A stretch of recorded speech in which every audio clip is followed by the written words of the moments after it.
बिस्मिल्लाहिर्रहमानिर्रहीम अस्सलाम वालेकुम रहमतुल्लाहि व बरकातुहू। मेरा नाम है डॉक्टर मोहम्मद मुज़म्मिल हसन। एक नए सेशन के साथ आपकी खिदमत में हाज़िर है। मेरे साथ फार्मर बैठे हैं, सैयद मुस्लिम रज़ा इनका नाम है। हुसैन डेयरीज़ पे हम बैठे हैं चनियोट में।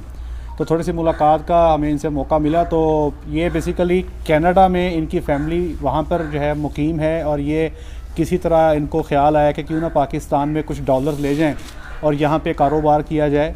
तो काफ़ी इनकी नज़र है पाकिस्तान के मामलात पे भी और ओवरऑल चीज़ों पे भी। तो मैंने सोचा कि हमारे फार्मर भाई जो पाकिस्तान में कारोबार करना चाहते हैं या जो ओवरसीज़ हैं, उनके हवाले से पाकिस्तान में क्या अपॉर्चुनिटीज़ हैं, क्या मौक़े हैं, क्या चीज़ें होनी चाहिए, और बीइंग अ स्मॉल फार्मर इनके कौन कौन से प्रॉब्लम्स हैं। बेसिकली आपने शेड तो देख ही लिया है, ठीक है जी। तकरीबन कुछ 60 के करीब जानवर मौजूद हैं इनके पास। 1.5 साल इनको हो चुका है, पाकिस्तान की डेयरी इंडस्ट्री को काफ़ी अच्छे से डीप से पहचान गए हैं। तो पहले तो सर मैं आपसे पूछूंगा कि ये डेयरी का मशवरा आपको किसने दिया? आप कनाडा से कौन उठ के गोबर में आता है? मतलब dollars are everywhere and you are earning a lot of money over there. इतना अच्छा आपका फैमिली भी सेटल्ड है, क्यों पाकिस्तान में आप इतनी सारी इन्वेस्टमेंट लेकर आए? क्या वजह क्या थी?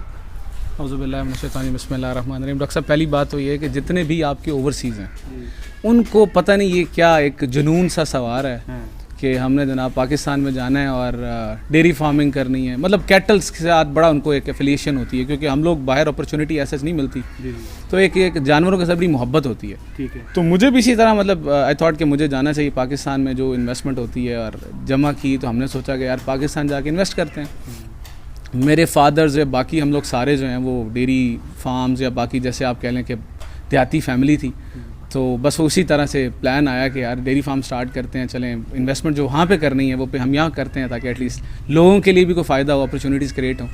ठीक है। तो इसी तरह बस ये बताइएगा कि आप चाहते, आपका दिल क्या कहता है? मतलब जैसे आप मेरे अपने जो भाई हैं यूके में सेटल्ड हैं, एक भाई मेरे सऊदी अरबिया में सेटल्ड हैं, वो कहीं ना उनके दिल में ये बात है कि कल पाकिस्तान में ही जाना है। तो कोई ऐसी बात कि आप चाहते हो कि फ्यूचर आप अपना पाकिस्तान में देखते हैं या अपने बच्चों का फ्यूचर पाकिस्तान में देखते हैं?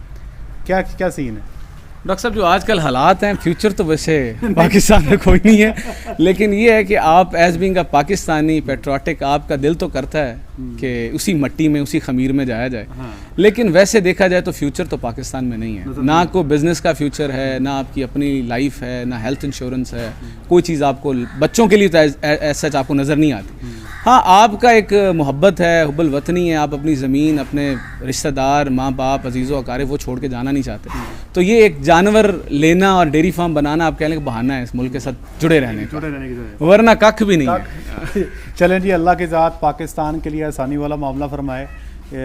अच्छा ये बताइएगा कि आप अपने ओवरसीज़ भाइयों को क्या मशवरा देते हैं जो डेयरी में आना चाहते हैं, डेयरी का कारोबार करना चाहते हैं? ज़ाहिर बात है कि आप कनाडा में आते जाते रहते हैं पाकिस्तान में, कौन कौन सी प्रॉब्लम्स आपको फेस करनी पड़ रही हैं? बहुत सारे दोस्त ऐसे हैं जो कि पाकिस्तान में डेयरी का सेटअप लगा लेते हैं या लगाना चाहते हैं, और वो ये भी चाहते हैं कि पीछे से भी वो अपना मामला चलाते रखें, छोड़ के नहीं आना चाहते। वो चाहते हैं कारोबार भी चलता रहे, और हम जहाँ बैठे हैं, दुबई में हम बैठे हैं, कहीं भी, या कनाडा में या यूएस में या यूके में, हमारा पीछे मामला चलता रहे।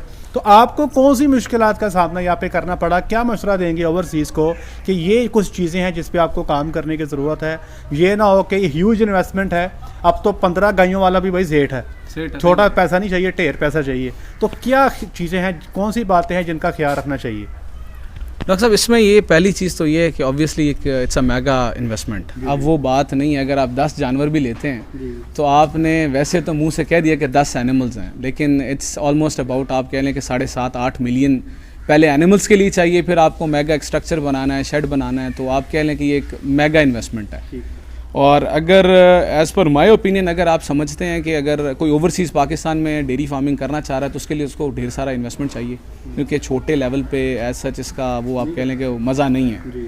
फिर हर्डल्स इतने ज़्यादा हैं इस पाकिस्तान में, मतलब देखा जाए तो पाकिस्तान गवर्नमेंट या आप कह लें कि कोई भी इदारा फार्मर को हेल्प नहीं कर रहा। हाँ, अगर आप बिज़नेस टाइकॉन्स हैं, जैसे कॉर्पोरेट बड़े सेक्टर्स हैं, जेके है, या जो भी आप मतलब जिसके पास 500 प्लस एनिमल्स हैं, वो अपनी हर चीज़ को मैनेज कर लेते हैं। लेकिन जो आप कह लें कि स्मॉल फार्मर है, ओवरसीज़ हैं, हमें तो कोई गवर्नमेंट ऐसा कोई फ़ायदा नहीं देती। और बल्कि मैं अक्सर जिधर भी मुझे जिस फोरम पे मौका मिलता है, मैं तो हमेशा यही कहता हूँ कि यार हम लोगों की मतलब अगर देखा जाए तो मैं मतलब मेरी फैमिली वहाँ सेटल्ड है, ठीक है, मेरे बच्चे वहाँ पढ़ रहे हैं, मैं ख़ुद वहाँ जॉब करता हूँ, बिज़नेस कर रहे हैं। तो बात ये है कि अगर मैंने वो सोचा एक मुल्क के लिए इन्वेस्टमेंट क्रिएट की, मैं वहाँ से इन्वेस्टमेंट लेकर पाकिस्तान आया, मैंने यहाँ पे मतलब कह लें कि मेरे पास 8-10 एम्प्लॉय हैं, डॉक्टर है फार्म पे, गार्ड है, मतलब कुछ हमने फार्म मैनेजर रखे हुए हैं, मतलब ये इसको हम पैसे दे कर उनके मतलब उनका चूल्हा भी चल रहा है और 800-900 लीटर दूध प्रोड्यूस करके हम लोगों के घर में भी एक अच्छी हेल्दी चीज़ प्रोवाइड कर रहे हैं। लेकिन उसके मतलब एवज़ आप देखें तो हमें गवर्नमेंट ने कोई फैसिलिटेट नहीं किया, बल्कि हम लोग जहाँ भी जाते हैं ख्वारी होते हैं। तो देखा जाए तो ओवरसीज़ को मतलब एक अच्छी अपॉर्चुनिटी है, करना चाहिए डेयरी फार्मिंग। मैं उनको डिग्रेड कभी भी नहीं करूँगा, अच्छा है, लेकिन एक मेगा इन्वेस्टमेंट है। दूसरा अगर देखा जाए तो मेरे फादर यहाँ पे टेक केयर करते हैं। आपकी अपना ओवरसी करना बहुत ज़रूरी है। अगर आप ये सोचें कि आप पाकिस्तान से बाहर कनाडा बैठ के मैं इसको सारा देख लूँ तो ये इम्पॉसिबल है। आपने मतलब को 5-10 करोड़ लगाया है तो वो डूब जाना है। तो अगर आपका कोई फैमिली मेम्बर अपना वो नहीं है, ब्लड रिलेशन नहीं है जिसके साथ, जिसको आपके कह लें कि वो आपके स्टेक होल्डर नहीं है, तो आप नहीं चला सकते। उसके अलावा आपका टीम का होना बड़ा ज़रूरी है, आपका ऑनेस्ट और लॉयल डॉक्टर होना बड़ा ज़रूरी है, अच्छा कंसल्टेंट होना बड़ा ज़रूरी है। तो आप कह लें कि वो अगर आपके पास नहीं अवेलेबल तो आप बड़ा मुश्किल है आपके लिए। तो वरना आपके सामने हालात हैं, बाकी चीज़ें तो अच्छा। आपने इन्होंने जानवर लिए थे जेके से, अगर मैं गलत नहीं हूँ तो 7-8 महीने आपको जानवर लिए को हो गए। जेके डेयरी फार्म से इन्होंने जानवर परचेज़ किए थे, 15 किए थे, 15 जानवर लिए थे। पहले तो ये बताएं कि जेके के जो जानवर आपने लिए आपका एक्सपीरियंस कैसा रहा, सवाल नंबर 1। कितना प्रोडक्शन आप उनसे मैक्सिमम ले चुके हैं। सेकेंडली ये बताइएगा कि आप जाते हो जेके डेयरी पे, आप एक जानवर लेके आते हो 7 लाख का या 8 लाख का, वो आपके फार्म पे आता है जानवर, वो बच्चा दे देता है, वो बच्ची जवान होती है, प्रेग्नेंट हो जाती है, कल आप किसी वजह से उसे सेल करना चाहते हो, वही जानवर जो आप जेके से 7-8 लाख का लेकर आए थे, आपके फार्म से वो जानवर कोई 6 लाख का भी लेना नहीं चाहता। ये क्या वजह है? डॉक्टर साहब बड़ा आपने अच्छा वैलिड क्वेश्चन किया है। पहली बात तो ये है कि जेके से हमने जो एनिमल्स लिए, मतलब अगर मैं उसकी पहली स्टेज देखूं तो मिल्किंग से हम वी आर वेरी सेटिस्फाइड। मतलब we are making I think more than 35 litres average हमारी चल रही है। तो उसमें बाकी अब रिप्रोडक्शन लेट्स सी कि उनका रिज़ल्ट कैसा आता है। वैसे हमारे पास उनके सेक्स सीमन का बहुत अच्छा रिजल्ट आया, मोर देन मतलब 90% आप कह लें कि हमारे पास फीमेल्स। बता दूं कि सेक्स सीमन की बच्चियां आई हैं, सेक्स सीमन की बच्चियां आई हैं, ठीक है। हमारे पास सिर्फ 1 या 2 बच्चे आए हैं, बाकी हमारे पास सारी फीमेल बच्चियां आई हैं, ठीक है। और बच्चे भी हमारे पास बड़े अच्छे आए हैं। हमारे पास 3-4 फीमेल्स ऐसी थी जो मोर देन 40 kg की थी, ठीक है। उनसे हम बड़े सेटिस्फाई हैं। दूध हमारी पीक बहुत अच्छी रही है जेके की। मतलब अगर मुझे दोबारा मौका, मैं रिप्रोडक्शन के बाद मैं देखूंगा, फैसला करूंगा कि दोबारा मुझे जेके पे जाना है या नहीं, ठीक है। अब जो आपका सेकंड क्वेश्चन था उसमें था कि आपने एनिमल्स, हमने एनिमल्स वहाँ से लिया, नो डाउट हमें तकरीबन 6.5-7 लाख का ऑन एवरेज एनिमल मिला। तो अब वो एवरेज जो एनिमल वहाँ से मैंने लिया मेरे फार्म पे डिलीवर कर दिया, पास्चुरेट किया। जैसे उसने पास्चुरेट किया मेरे पास वो अप्रिशिएट नहीं हुआ, डेप्रिशिएट हुआ है, क्योंकि मैं स्मॉल फार्मर हूँ, मेरे से वो ब्रांड के पैसे नहीं मिले मुझे। जाहिर बात है, अगर मैं आज वही एनिमल वही पेडिग्री रिकॉर्ड के साथ, वही जेके का पेडिग्री रिकॉर्ड आपको मैं देता हूँ, उसी के डैम और सारा वो जो रिकॉर्ड मेरे पास मुझे जेके ने दिया है, मैं उसके साथ भी बेचता हूँ तो मेरा वो 7 लाख का नहीं है, ठीक है। अनलेस कि मैं अपना एक ब्रांड डेवलप कर लूँ, ठीक है। मैं कॉर्पोरेट सेक्टर पे जेके के मुकाबले पे नहीं जाता, लेकिन एटलीस्ट अगर मैं अपना एक फार्म डेवलप कर लेता हूँ और एक अच्छा ब्रांड और अपनी वो कह लें कि अब टीम बन जाती है हमारी, तो फिर हमारा भी होगा। वरना हमारा उस तरह उस कह लें कि अब उस रेट पर हम ऑब्वियसली एनिमल नहीं सेल कर सकते जो कि जेके का है। इस सिलसिले में ना जी मैंने इनको ये बात बताई है, मैंने वही बात की कि फार्मर का नहीं सोचता।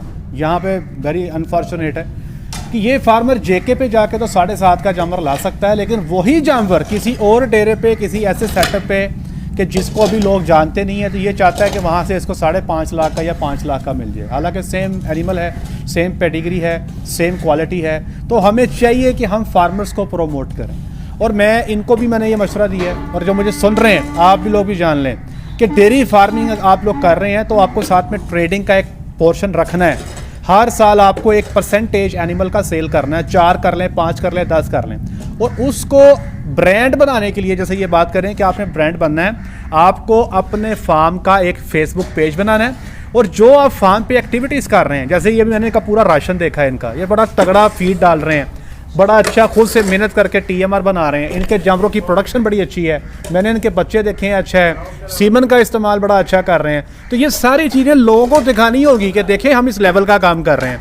जब आप लोगों को बताएंगे, लोगों की अंडरस्टैंडिंग हो जाएगी, लोग आपको जानने पहचानने लग जाएंगे, तो फिर एक टाइम आएगा कि फार्मर आप ही को पे करेगा, आपके जानवर की पेमेंट करके आपके जानवर भी टिकटों पे सेल हो जाएंगे।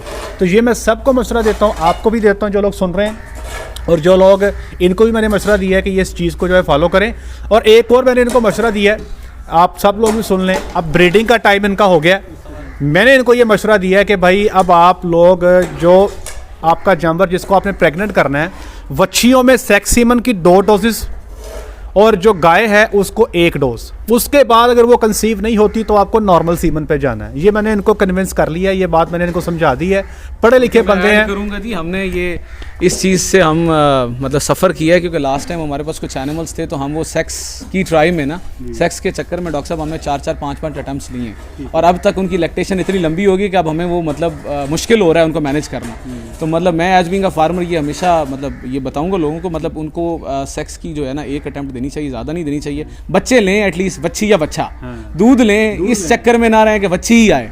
तो अल्लाह पे भरोसा करें, अगर कन्वेंशनल रख लेते हैं तो ज़रूरी नहीं है कि वो कन्वेंशनल पे बच्चा ही आएगा, बच्ची भी आ सकती है। तो और दूसरा ये कि डॉक्टर साहब हम जो एनिमल्स, बल्कि आपने जो बड़ी अच्छी बात की, एडवाइस की, बल्कि मैं इंशाल्लाह उस पर हम वर्क करेंगे डॉक्टर साहब के साथ मिलके, कि टीम भी बनाएंगे इस पे, मार्केटिंग और ब्रांड वाली बात पे, कि हम एनिमल्स जेके की निस्बत जो मेहनत करते हैं हम ज़्यादा करते हैं। हमारे एनिमल्स ज़्यादा BS उनका अच्छा होगा, उनको डाइट अच्छी दे रहे हैं, क्योंकि हम लोग लुक आफ्टर ज़्यादा कर रहे हैं। फिर इवन कि हम जो चीज़ें बाहर से प्रिक्योर कर रहे हैं वो महंगी कर रहे हैं, अच्छी क्वालिटी की ले रहे हैं। जेके पे अब ऑब्वियसली उनके सीमन ज़्यादा बल्क में लेते हैं, हम भी वही सीमन यूज़ कर रहे हैं। फ़र्क ये है कि वो उसका ब्रांड है, तो वो ब्रांड की वजह से उसको पैसे मिल रहे हैं। हमारे हम चीज़ें महंगी लेते हैं, इंग्रेडिएंट्स महंगे भी लेते हैं, अच्छी चीज़ें यूज़ कर रहे हैं, लेकिन ऐसा हमें उसका फिर वो जेके के तो ब्रांड है, ब्रांड की वजह से उसको ज़्यादा पैसे मिलते हैं।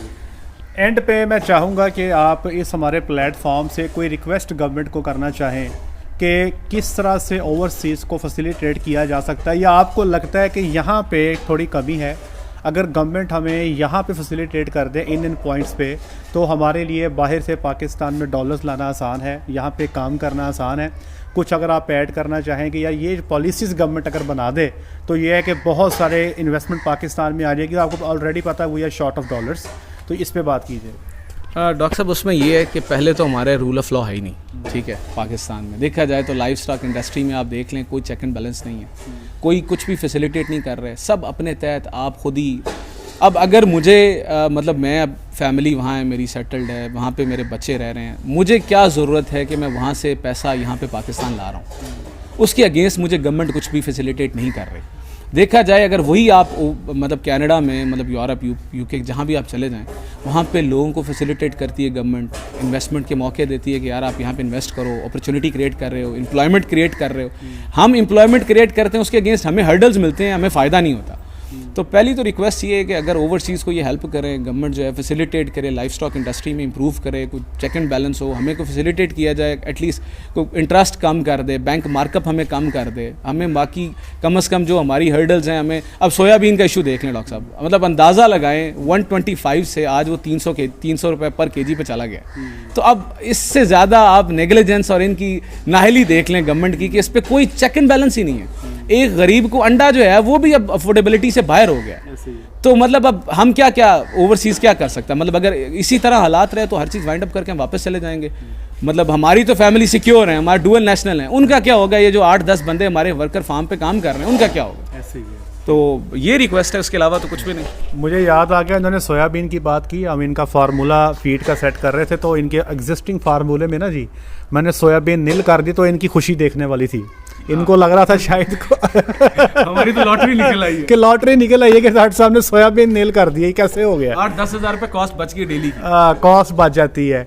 ले जी, उम्मीद करते हैं कि ये हमारा पैगाम जो आपने दिया है, देखिए जी, गवर्नमेंट को फैसिलिटेट करना है इन लोगों को, सेटल्ड हैं, ये पाकिस्तान के नेशनल भी हैं, ये कनाडा के शहरी भी हैं, तो हमें यहाँ पर गवर्नमेंट को कुछ इस किस्म की अट्रैक्शन देनी है कि एक बंदा जो कनाडा में बैठा है, यूएस बैठा है, यूके बैठा है, उसका दिल करे कि पाकिस्तान में आके मैं काम करूं और पाकिस्तान के लोगों के लिए रोज़गार का ज़रिया भी बन जाएगा, पाकिस्तान की जो आपकी जीडीपी है उसमें भी एडअप होगा और ओवरऑल जो है ये हम सब के लिए बेहतर होगा। अप्रिशिएट करना चाहिए डॉक्टर साहब, हम गोबर में आके बैठे हैं, गोबर में बैठे हैं, तो बाहर से कनाडा छोड़ के इधर बैठे हैं, तो एटलीस्ट हमें अप्रिशिएट करना चाहिए, बजाय कि हमें कि वो मतलब ख्वारे होकर 300 रुपए केजी हम जनाब सोयाबीन ले रहे हैं। बिल्कुल ऐसे ये हालात हैं। ले जी, उम्मीद करते हैं आज का सेशन आपके लिए काफ़ी हेल्पफुल होगा। आज के लिए इतना ही, अपना ख्याल रखें, दुआ में याद रखें, 5 वक्त की नमाज़ अदा करें। अस्सलाम वालेकुम।